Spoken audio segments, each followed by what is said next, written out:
اب میں اتنا ضعیف و ناتواں ہو گیا کہ اٹھنا بیٹھنا بھی مشکل ہو جاتا ہے، ورنہ میں 3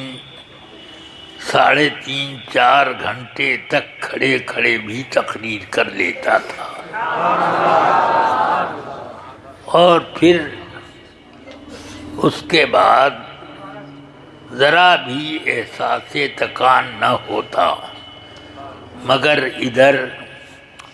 10-15 سال سے بڑی تیزی کے ساتھ